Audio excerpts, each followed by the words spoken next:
Welcome to Unicorns Talk Podcast, your weekly girl talk about Black women, our healing, and manifestation. My name is Latrice Sampson Richards, your life enhancement coach, and together we're going to live, laugh, and learn to love all of life's little messes. While I am a licensed clinician, please keep in mind that this show is not a substitute for your own relationship with a mental health provider. Let's go. Hey, y'all. Thank you so much for tuning in to episode 68 of Unicorns Talk Podcast. My name is Latrice Sampson Richards. I am a mental and emotional wellness creative, and I teach Black women how to heal and manifest. And so I'm super excited to be here with y'all today.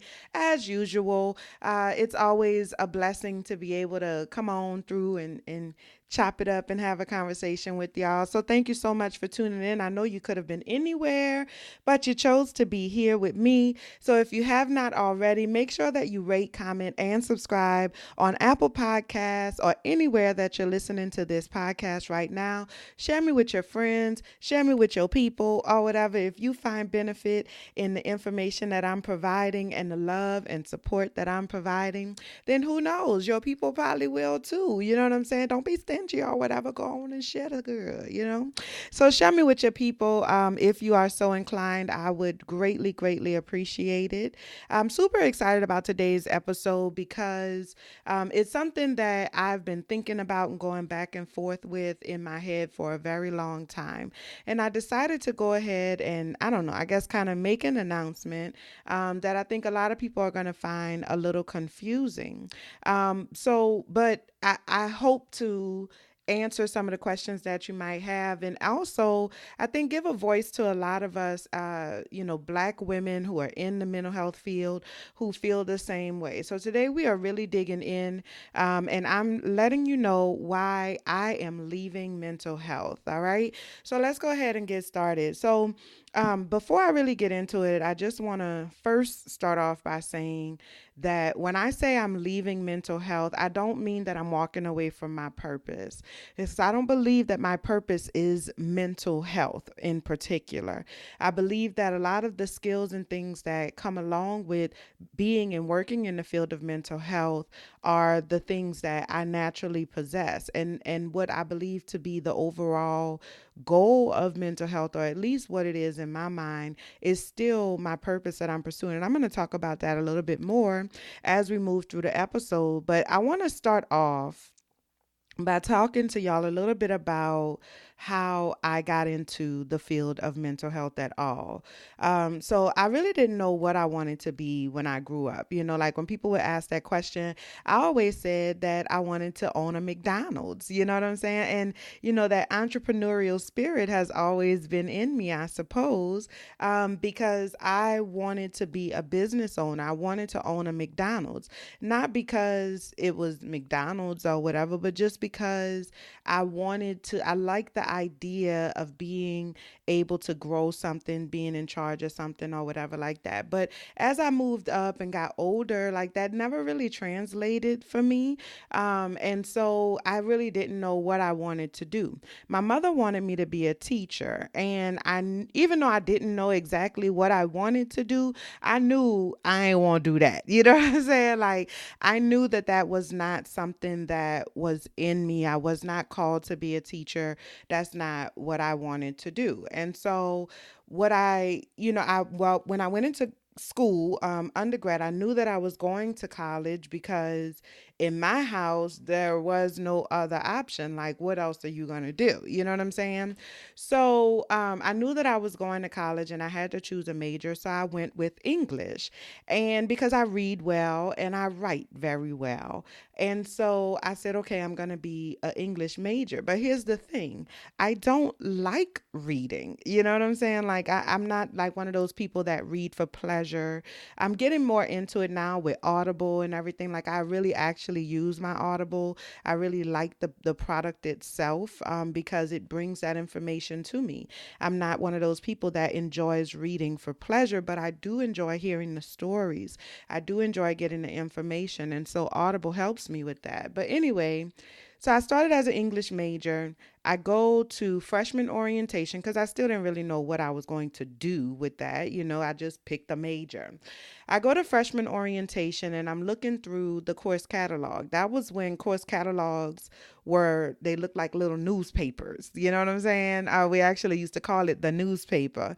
That was, the digital shit came like my sophomore year of college. But when I first started out, we were still flipping pages. Okay. So I was flipping through the course catalog and I came across the field of psychology. And I had never even heard of psychology before, like the word. I had never even heard the word psychology before. And so it was interesting. I read up on the description. It said the science of behavior. And I was just like, oh, because I'm a people watcher and I've always been interested in how and why people do the things that they do. And so I was very much interested in that. So I went to the psychology department of the newspaper and I started looking at some of the courses, and the course descriptions were very, very interesting to me. So I said, okay, I changed my major to psychology at freshman orientation, and I haven't looked back since. And so that's how I got into psychology. I feel like it actually called to me. It wasn't something that I was aware of, which further lets me know that it's where I'm supposed to be. Like there was a part of my purpose in life. The idea to become a therapist came later on because once I chose the psychology major, one of our early courses was careers in the field of psychology. So what can you do with this degree? And they told us about a lot of different things, a lot of different paths and things like that. And this idea of helping people really resonated with me. I just connected to it instantly. The idea of giving people a place to talk about sensitive topics and helping people to organize their lives and get their lives back on track, and like being a part of that journey was just absolutely fascinating to me. And so that's how I just naturally made a transition into the therapy or the therapist path in terms of my psychology degree, because it could go a lot of different ways. So, I don't ever remember a moment that I made a decision to go with counseling, or to go down the path of being a therapist. I feel like it just kind of naturally happened. I took courses that were interesting to me, and the courses that were interesting to me were the courses that led to counseling and becoming a counselor. And so, that was just the path that I took. And so I went to grad school. I really enjoyed grad school because it's specific to what I wanted to do. And I really discovered a love for helping people and being a part of people's lives, in a way that is really meaningful. And so that's how I got into the field of mental health. The transition was very, easy for me because, like I said, it was a calling for me. It didn't feel like I was putting forth a whole lot of work, even though I definitely was putting forth a whole lot of work. Once I got into the field and like into the industry, I feel like early on, like from the very beginning, there were some things that did not sit well with me, but I kind of brushed those things off because this was, my purpose. Well, I don't know if I identified it as my purpose at that point in time, but I definitely felt like this is something I really need to have and like be a part of my life. And so I really was a little hesitant about giving a whole lot of attention to the negative things that I was witnessing or the negative feelings that I was having about it and shit like that. But my very first impressions, like entering the actual industry as a professional, really kind of started when I was still in grad school. I took a job while I was in grad school with Volunteers of America. And I was in Shreveport, Louisiana, and this was about a year, maybe a year and a half after Hurricane Katrina had taken place. Maybe 2 years at this point, but definitely not more than 2 years. And so, no, yeah, okay. And so I was in Shreveport in grad school, and I got this job with Volunteers of America as a program director, which is a huge position for someone still in school. Like, I didn't even have a master's degree at that point in time. And so I was a program director for a halfway, for a, it was a halfway house, but it was a mental health halfway house.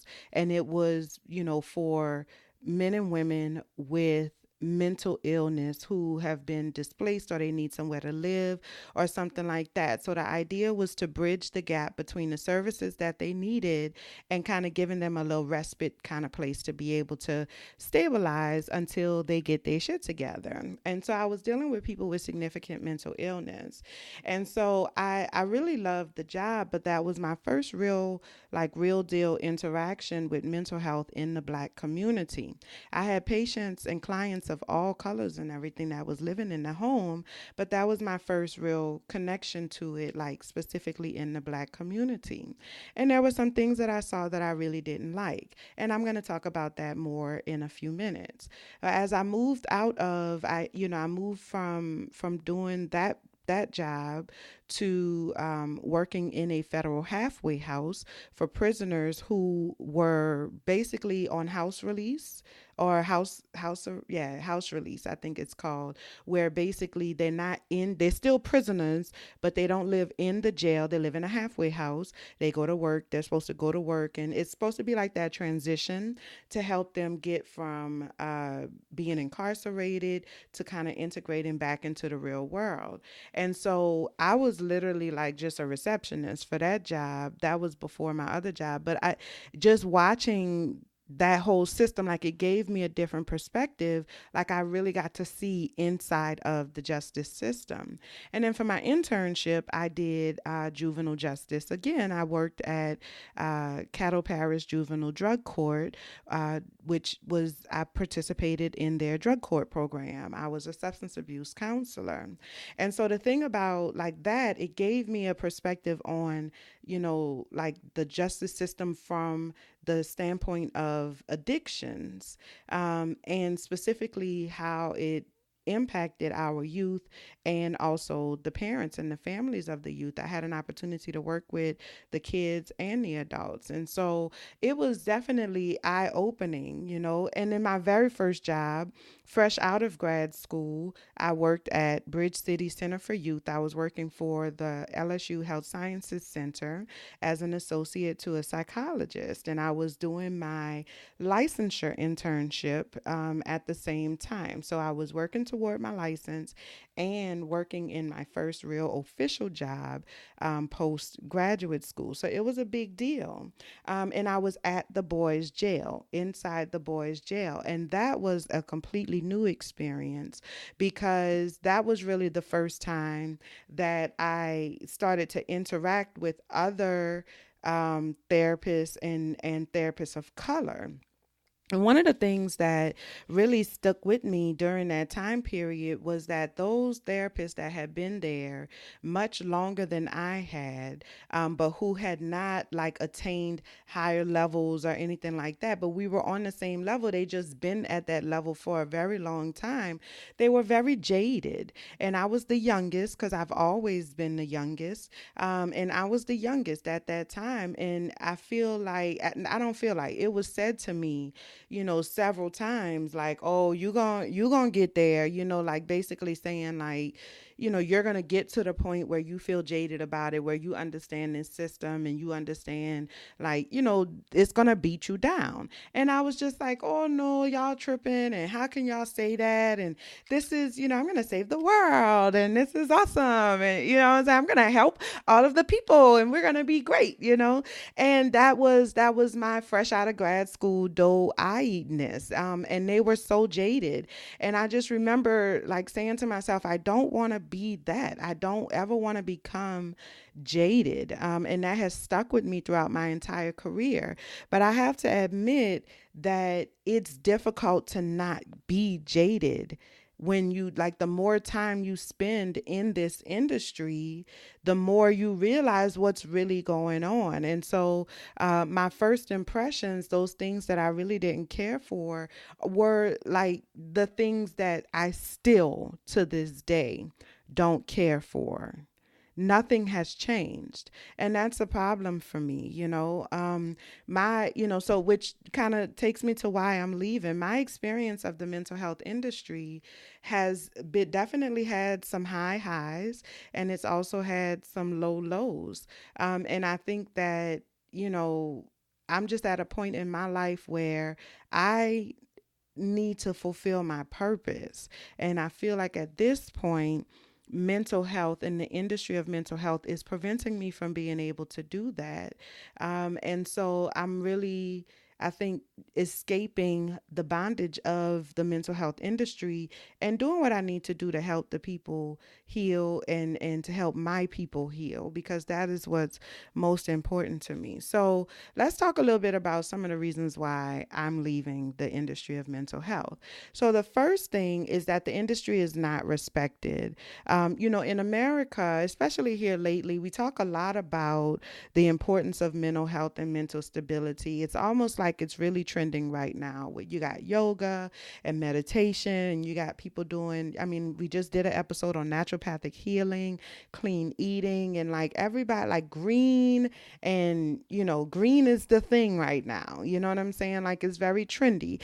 And I'm happy to see that, because I'm never going to complain about people putting forth effort into healing themselves and healing their bodies. And it's absolutely something that needs to happen. But the reality is that we don't believe in that shit in real life. And so we're doing it, but we're not doing it at the same damn time. And I know I'm not the only one that is guilty of this.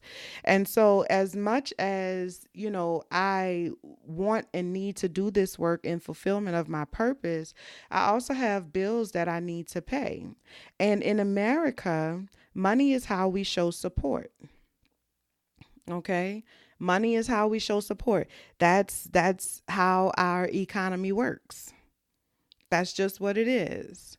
Money is how we show support. If a organization does something wrong, says something wrong, they throw some money behind it to say we support you. If you wanna, your favorite artist or something is performing, you throw money behind it to support. We go to the movies. How many times we done seen horrible ass movies just because somebody black made the movie? Because, and what you say, well, I'm still going to support, right? Money is how we show support in America. It's built into our culture. And so we say that we support mental health and that we believe in mental health and even in education. And yet, anytime that we have an opportunity to support those things, we say no. We don't want to increase in our taxes. We don't want to increase or change or reallocation of funds. Mental health and education funds are always the first on the chopping block. Always. And it has always been that way. In New Orleans, after Hurricane Katrina, they closed everything. Everything. And when they had an opportunity to bring it back, they chose not to. They chose to start sending people miles and miles away. And this was even before Hurricane Katrina took place. They were shipping people out to mental health beds and resources outside of the city of New Orleans. That's insane to me. And in the entire state of Louisiana, you got 3 facilities in the whole state, or whatever that number is. I don't know if that's the exact number, but it's a low number. I know that. Mental health facilities are closing all over the country because we choose not to support it with our money. And so I feel like the industry of mental health is not respected as an entity that is needed in our culture. And I think that speaks to what our values are as on a whole, as a culture, as a community. Okay. You support the causes and the movements, and the people that you love with money, with finances. All right. That's how entertainers make millions of dollars, because you love them and you support them and you want them to know it. So you buy their CD, you buy their makeup collection, you buy their Fashion Nova collection, you buy whatever it is that they're telling you that they're selling. Right. But what about our teachers and our therapists? It shows a lack of respect for those industries. And for me, I think I do feel myself getting jaded about it, because the struggle to make a living has is growing significantly. I have a master's degree. I've been in my industry for over 10 years. I was told that if I went to school and I closed my legs, hello somebody, and put real effort into not becoming a statistic, they told me that I could live the life of my dreams. And I held up my end of the bargain. America, you have failed to do so. You sold us a dream, and now that across the board, we all getting woke now, right? So now that we waking up from the dream, y'all reneging on your promise. Now, anybody who knows anything about, like, if you know and understand that reneging is a big deal, you know that we don't tolerate reneging in the community. Okay? And if you know what I mean, then you know what I'm saying. All right. So, as much as I love helping people, and I do believe wholeheartedly that this is my purpose in life, I also have bills that need to be paid. I also have a certain quality of life that I would like to live. And I also feel like I deserve to live that way. And because we, on a whole, do not support the mental health community, because we don't respect the mental health community, I think that, that's definitely one of the reasons why I have to take a break from it. Okay. The second reason why I have to take a step back from the mental health community is because, and this is about to be so real, there is a gross amount of cultural deficiency in the mental health industry. And that is as politely as I can muster that and say that. Okay. And nobody wants to talk about it, which is insane, because we are the therapists. This is what we are supposed to do. We are supposed to confront these types of conversations, and nobody wants to do that. A couple years ago, I did a talk for the Louisiana Counseling Association. They had the luncheon for one of their branches, which is the Louisiana Mental Health Counselors Association. And I was asked to do the keynote by a good friend of mine.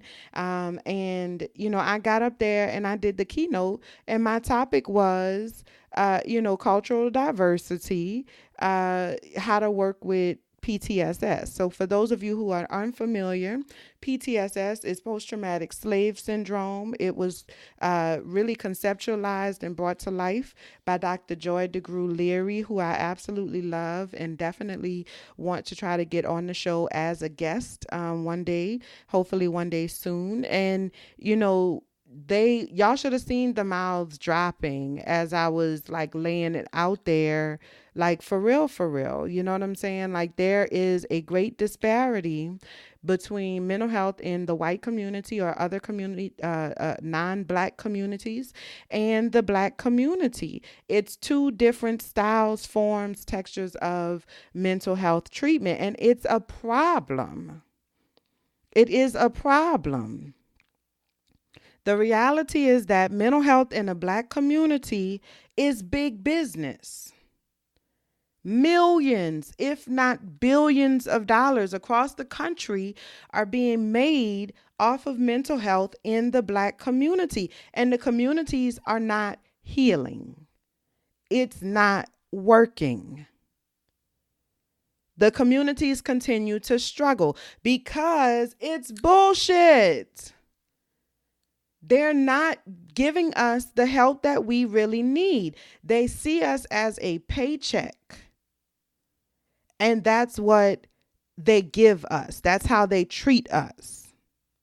And nobody wants to talk about it. And so when I say something about that, then I'm looked at like I'm controversial or whatever it is, but that's just the reality. You can ask any Black therapist that has ever worked in a mental health rehab agency. I hate mental health rehab agencies.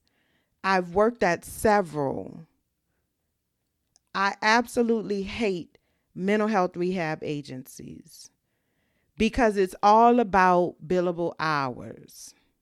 I used to be a program director. I ran a mental health agency, a mental health rehab agency. I ran 2 mental health rehab agencies, if we're going to be real about it. And I ran a voucher program. So I know what I'm talking about. It's insane. It's insane. And it's connected to our education system as well.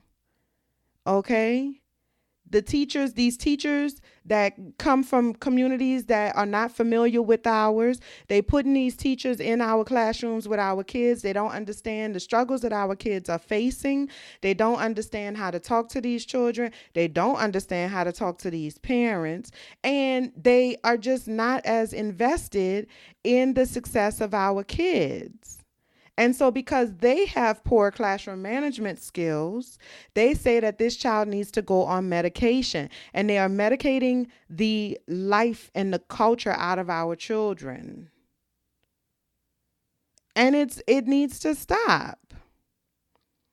The only way your child can go back to school is if they're on medication? No, that's bullshit. How is that even a thing? I control what my child's medical, experience looks like. You cannot tell me that I have to put my child on medication because you don't know how to manage his behavior, or because you don't understand why he feels the things that he feels and why he does the things that he does. Because you can't connect to him, because you can't get past your own biases, And I get so frustrated because I see these therapists that are working with these kids for years, 5, 6, 7, 10 years. They're working with these kids and they're getting paid to do 3 hours a week of in-home therapy with these children. 3 hours a week. That is a lot of fucking therapy.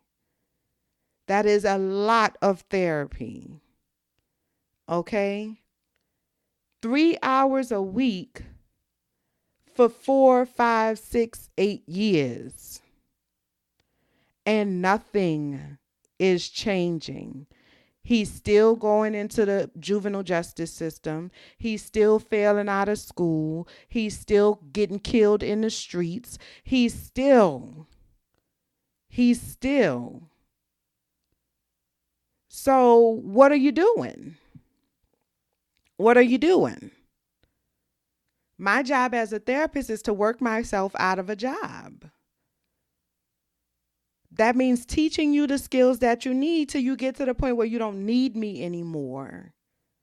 That is my job. My job as a therapist of a child is to advocate for that child and to teach that family how to advocate for that child. This is not happening. I used to go to court with my clients. I show up in the courtroom. This is my client. This is what we're working on. This is the progress that he or she is making. And that's not happening.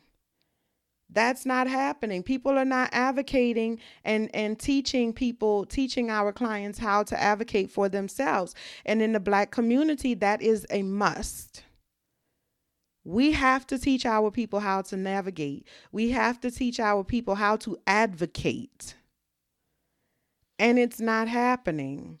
And it's frustrating to me because all it really would take is for non-therapists of color to call to awareness their own biases. They cannot help us and show up for us the way that we really need them to be able to help us and show up for us in a mental health arena unless they are willing to confront their own implicit biases. Now, I'm not saying that this is everybody, you know what I'm saying? Because I have met some non-black therapists of of all races, creeds, gender, whatever, call it whatever you want to call it, that have been really, really great therapists. And so I'm not saying, I'm not lumping everybody all into one little bag, but what I am saying is that the vast majority overall, okay, there's more people who fall into that category than not. And the sad part is that they don't even realize it. They genuinely want to help. They really believe that they are making an impact, a positive impact. Like it's coming from a really, a good place, but they lack, and they are too, either they don't realize it or they choose not to acknowledge it. But either way, I just think it's unacceptable.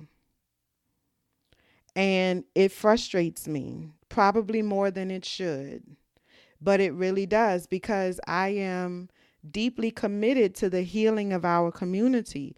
It is time for us to heal as a people. We are ready for this healing. And we need people who are going to teach us the skills that we need to be successful in making this happen.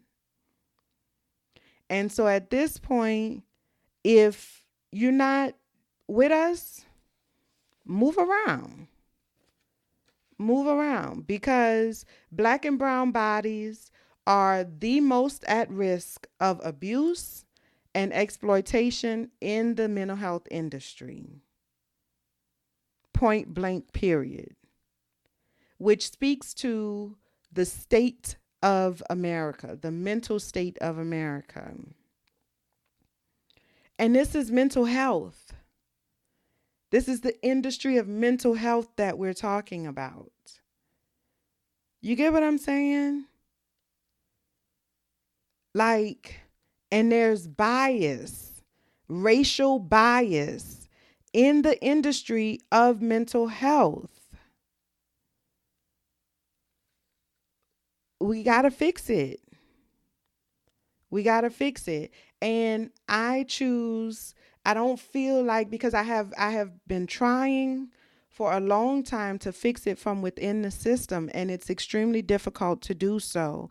And I'm not giving up on it, but I'm deciding to go rogue and do it my own way, because that's another reason why I'm choosing to leave mental health, which is there's no real room for creativity in mental health. And I believe that our people, we need that creativity in order to heal. And inside of mental health, that I feel constricted. I don't feel like there's a lot of room for creativity and growth and individualization. And they say that there is, but in reality, there's really not. There's really not. And so I am really interested in taking everything that I've learned, everything that I have experienced, everything that I love about the mental health industry, and intertwining that into everything that I know, everything that I'm learning, and everything that I love about Black people, and combining those two things and helping us to heal, heal from our traumatic experiences, heal from our, struggles and suffering, and just heal, you know what I'm saying? And really get to a place where we really want and need to be, because on a whole, America is sick. America is a sick place, and it has been sick for a very long time. We are the most depressed, overweight, tired, fatigued, diseased, most educated country in the fucking world. And we have to start taking our mental health more seriously. And because of the social makeup and structure of America, Black people are most at risk for all of those things. And so, I have made the decision to walk away from the industry of mental health, and that I'm beginning that transition. It's not, I can't snap my fingers and just leave mental health, but I am definitely making that transition and, moving into uh, a chapter and a phase of my life where I can 100% dedicate myself to my work and my purpose. And I'm excited about that. And I'm looking forward to having an opportunity to touch as many lives as I absolutely can. You know, I am, because it's time, and I'm looking forward to that. So that's it. That's why I'm leaving mental health. If you are a mental health counselor or anything like that, and you made the decision to leave mental health, talk to me. I want to know your story, because this is new for me. Like I said, I just made this decision. I've been going back and forth about it, but I just made this decision recently.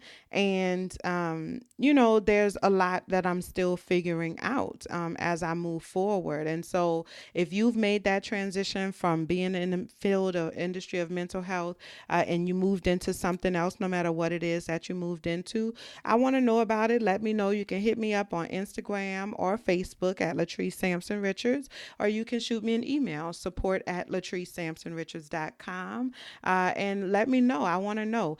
You can also join me on Monday at 7:30 Eastern Time, 7:30 p.m.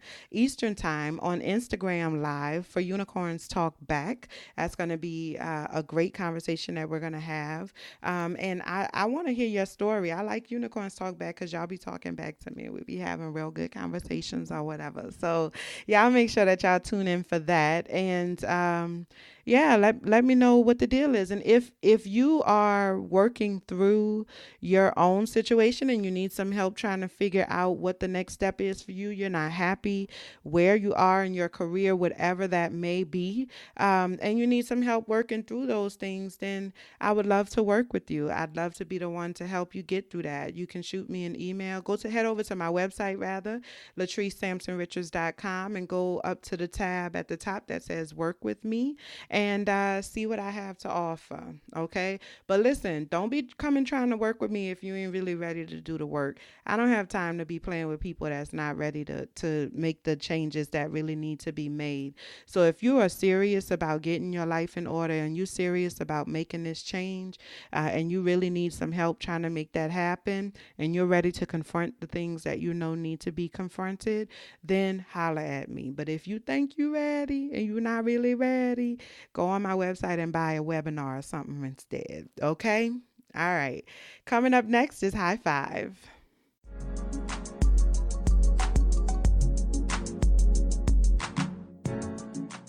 All right. So today's High Five goes to Ruth E. Carter. Ruth was the uh, costume designer for Black Panther, and anybody who saw Black Panther knows that she's awesome and freaking amazing. She actually won the Academy Award for costume design and for Coming to America, and she announced this week on her Instagram that she has been brought on to do the costume design for the upcoming Coming to America sequel. And I'm super excited about this sequel. Coming to America is one of my favorite movies. Clearly, it is an American classic. And they're finally coming out with the sequel. I'm a little nervous about what the sequel is like. What is the plot of the sequel? But I know that they're bringing back Hakeem. They're bringing back Simi. Like they're bringing back all of the main characters. But I don't. I'm just a little curious to know how they're gonna work it in. But I am happy to hear that Miss Ruth is actually gonna be dressing Prince Hakeem in them, because Like, I know that was one of the big things about coming to America, is that like they was clean, like it was very indicative of the times.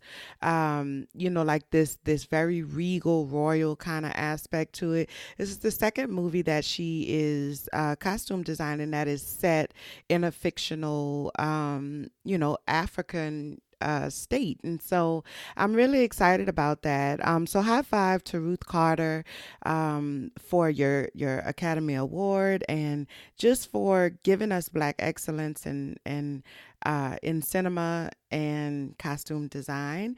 And I can't wait to see what you do with it all. You know what I'm saying? High five. All right, so that's all I have for y'all today. Thank you so much for tuning in. Make sure that you check out this week's episode of Heart to Heart with Latrice Sampson Richards over at blackmarriedfly.com. This week's episode is how to find compromise in your relationship. It's a really good episode, so y'all take a look at it and let me know what you think. Don't forget that you can purchase your tickets for Afros and Audios Festival. It's going to be held in Brooklyn, New York, from April 22nd through the 23rd. And I will be hosting a panel discussion on podcasting foundations A to Z. And I'm really looking forward to doing that. Thank you to everybody over at Afros and Audios. This is a really great event for all podcasters, future podcasters, or people who just enjoy consuming podcasts. It's an opportunity for Black and brown bodies to come together, Black and brown creatives to come together and just learn from each other and grow from each other. And I'm very much honored to be able to participate. You can head over to afrosandaudios.com to catch your tickets and come see me or whatever. If you have any questions that you would like to get answered during my panel discussion, you can email those questions to me at support@latricesampsonrichards.com, and I'll make sure that I get those questions answered for you. What else is going on? Make sure you join my Facebook group, Trust Village, a safe space for healing and manifestation. And of course, follow me across all social media at Latrice Sampson Richards. Thank y'all so much for tuning in. I really appreciate it. I love y'all and I appreciate y'all. And until next time, be well. Bye, y'all.